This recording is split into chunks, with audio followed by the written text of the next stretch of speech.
Good morning student. कल जो समझाया उसके आगे का भाग समझिए। हाँ, लेखक कहते हैं कि जब साहित्य, संगीत और कला के अति ने रोम को घोड़े से उतारकर मखमल की गद्दी पर लिटा दिया, तब आलस्य और विषय विकार की लंपटता ने जंगल और पहाड़ को की साफ हवा के असभ्य और उद्दंड जीवन के रोमवासियों को मुख जो है मोड़ दिया। कहने का तात्पर्य यह है कि रोमवासी जो है अत्यंत वीर थे, पराक्रमी थे। वे अपने देश की रक्षा के लिए सदैव तत्पर रहा करते थे। उन्होंने अपने जीवन अपने देश के उत्थान हेतु ही युद्ध करने में व्यतीत किया। वे घोड़ों पर सवार होकर जंगलों की खाक छाना करते थे, जंगलों और पहाड़ों के स्वच्छ प्राकृतिक वातावरण में जीवन व्यतीत किया करते थे।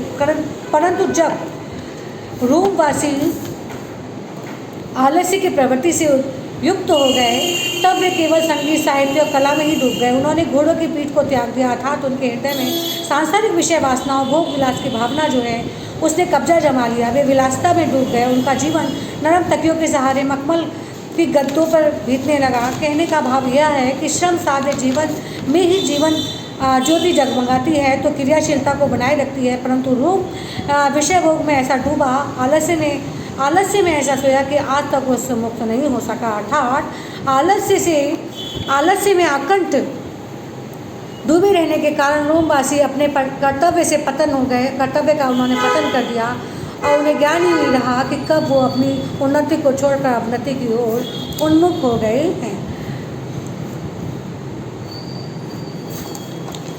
जब तक रोम नरम तकियों से बिस्तरों पर ऐसा सोया तक कि अब तक ना जागा और ना कोई उसे जगा सका। एंग्लो सैक्सन जाति ने जो उच्च पद प्राप्त किया वह उसने अपने समुद्र, जंगल और पर्वत से संबंध रखने वाले जीवन से ही प्राप्त किया। तो यहाँ भी लेखक ये कहना चाहते हैं कि जब तक रोमवासी अपनी उन्नति को प्राप्त नहीं कर सकते, जब तक कि वो अपने आलस्य की प्रवृत्ति का त्याग ना करें। लेखक एंग्लो सैक्सन जाति का उदाहरण देते हुए कहते हैं कि रोमवासियों के विपरीत एंग्लो सैक्सन जाति के लोग जो है निरंतर परिश्रमी और कठोर जीवन को जीते रहे, जिसके कारण उनका जो जीवन था वो उन्नति के शिखर पर बढ़ता चला गया और उन्होंने अपने लक्ष्य को प्राप्त किया। और कहने का इन शॉर्ट हम कह सकते हैं कि जब तक हमारे जीवन में आलस्य और विलासिता की भावना का समावेश आएगा, तब तक हम अवनति को ही प्राप्त किए रहेंगे। और इसको छोड़कर अगर हम परिश्रमी और कठोर जीवन को जीते हैं तो हम अपनी उन्नति को प्राप्त कर सकते हैं। धर्म और आध्यात्मिक विद्या के पौधे को ऐसे आरोग्य वर्धक भूमि देने के लिए जिसमें हमें प्रकाश और वायु में सदा खिलते रहे, सदा फूलता रहे, फलता रहे, यह आवश्यक है कि बहुत से हाथ एक अनंत प्रकृति के ढेर को एकत्र करते रहें। लेखक का कहना है कि धर्म और आध्यात्मिक विद्या की उन्नति तभी हो सकती है जब कठोर तपस्यापूर्ण कर्तव्य का पालन किया जाए और तभी आदर्श आचरण का निर्माण भी किया जा सकता है। इसके अभाव ना तो धर्म फल फूल सकता है और ना ही आध्यात्मिक विद्या की उन्नति हो सकती है। प्राचीन समाज में कहा जाता था कि क्षत्रियों का कमर कसकर धर्म की रक्षा करना चाहिए। इसका अर्थ है कठोर कर्म करके ही धर्म की रक्षा की जा सकती है।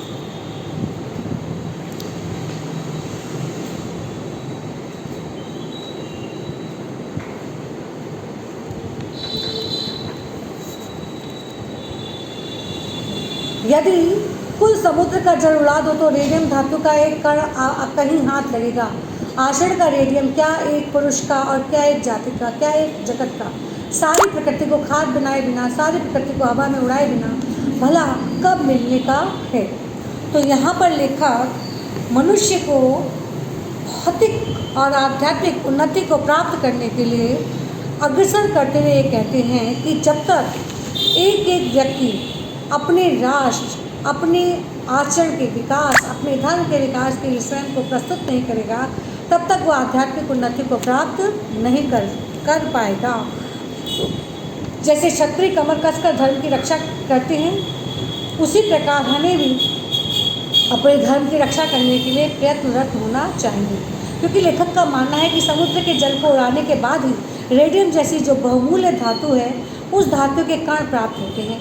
इसी प्रकार इस संसार और प्रकृति का त्याग किए बिना, परित्याग किए बिना आचरण रूपी जो बहुमूल्य रेडियम है वो हमें कभी भी प्राप्त नहीं हो सकता है। प्रकृति को उड़ाने का अर्थ ये नहीं है कि हम प्रकृति का विनाश कर दें, बल्कि प्रकृति को उड़ाने का अर्थ उसकी वास्तविकता से संघर्ष करके उसे झुठलाना है। आचरण के इस मूल्यवान रेडियम को प्राप्त करने के लिए संपूर्ण विश्व के जीवन रहस्य को हमें छानना ही होगा। अर्थात रेडियम जैसे मूल्यवान और प्रकाशवान आचरण को प्राप्त करने के लिए हमें प्रकृति के तत्वों को अपने हाथों में लेना पड़ेगा, उसे नियंत्रित करना पड़ेगा। संसार को झूठा और सारहीन समझकर त्याग देने में कोई भी लाभ नहीं होने वाला है। इससे मानव प्रकृति में परिवर्तन हो ही नहीं सकता। जब तक हम दूषित एवं स्वतंत्र प्रकृति का परित्याग नहीं करेंगे, तब तक ये परिवर्तन नहीं हो सकेगा।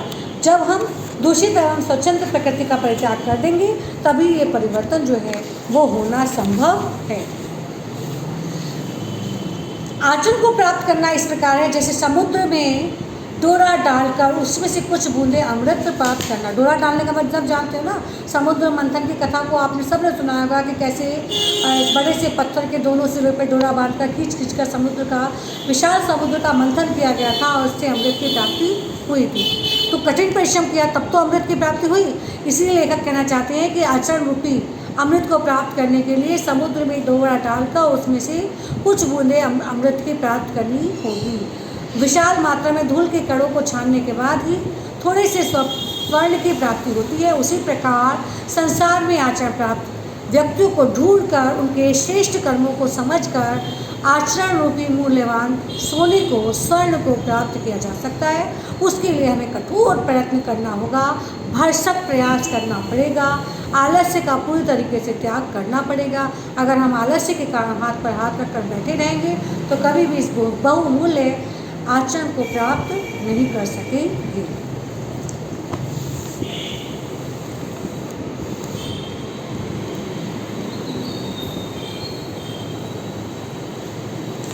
अब हिंदुओं का संबंध यदि किसी प्राचीन पराक्रमी जनरल धीर वीर पुरुषोत्तम प्राचीन जाति के साथ हुआ तो उसके वर्तमान वर्ष में अधिक बलवान श्रेणी के मनुष्य होते, तो इसमें भी ऋषि पराक्रमी जनरल धीर वीर पुरुष उत्पन्न होते हैं। तो सीधी सी बात है, हिंदुओं का संबंध यदि किसी प्राचीन असभ्य जाति के साथ रहा होता तो जैसे प्राचीन असभ्य जाति के लोग जंगली प्रवृत्ति के थे, वर्तमान वर्ष में उससे अधिक बलवान श्रेणी के मनुष्य जो है वो उत्पन्न होते। फिर उनमें से ऋषि पराक्रमी जनरल धीर वीर पुरुष उत्पन्न होते। उनमें भी भाई ऐसा नहीं है कि सब एक ही प्रवृत्ति के हों। अगर असभ्य हैं लेकिन बलवान हैं तो वो अपने बल, अपने पराक्रम का प्रयोग किसी और क्षेत्र में भी कर सकते हैं। आजकल तो निषिद्धों के ऋषियों के पवित्रता में प्रेम के जीवन को देख कर लोग अहंकार में डूबे जा रहे हैं, दिन प्रतिदिन अपनी अवनति को प्राप्त होते जा रहे हैं। वो ये जानने का उपक्रम ही नहीं करते कि हमारे उपनिषदों में हमारे लिए जिस श्रेष्ठ आचरण का उल्लेख किया है वो हमारे लिए कितना बहुमूल्य है, कितना महत्वपूर्ण है। उसको अनदेखा करके बस वो निरंतर अपनी अवनति को प्राप्त होते चले जा रहे हैं। यदि वो किसी जंगली जाति की संतान होते तो उनमें भी ऋषि और बलवान योद्धा उत्पन्न हुए होते।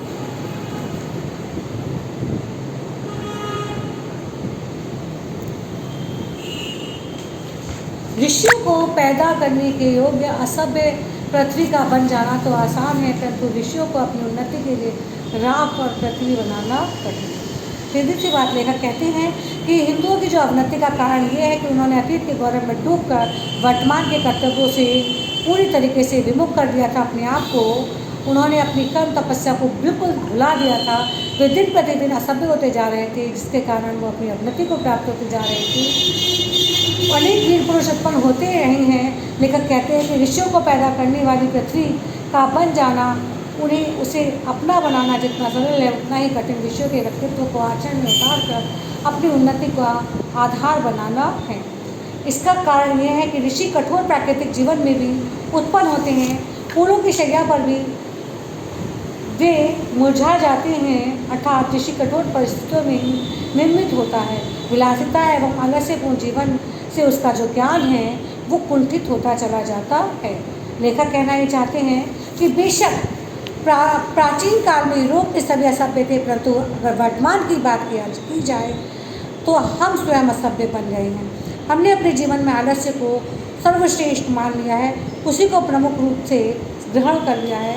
आलस्य के कारण हमने कर्म का परित्याग कर दिया है। इससे हमारे ज्ञान विज्ञान उन्नति की गति में अवरोध उत्पन्न हो गया है। किसी भी समाज के लिए ये कभी भी उचित नहीं है। हमारे समाज को निरंतर उन्नतिशील बनाते हुए एक सव्यवहार योग्य समाज का निर्माण करना, जीवन के नियमों का पालन करना है। कहने का अर्थ यह है कि समाज को ज्ञान विज्ञान की चरम सीमा पर पहुंचाना तथा सदा ऋषियों को उत्पन्न करने योग्य समाज का निर्माण करना ही जीवन के नियमों का पालन करना है। और यही हमारा जीवन है, यही हमारा कर्म है।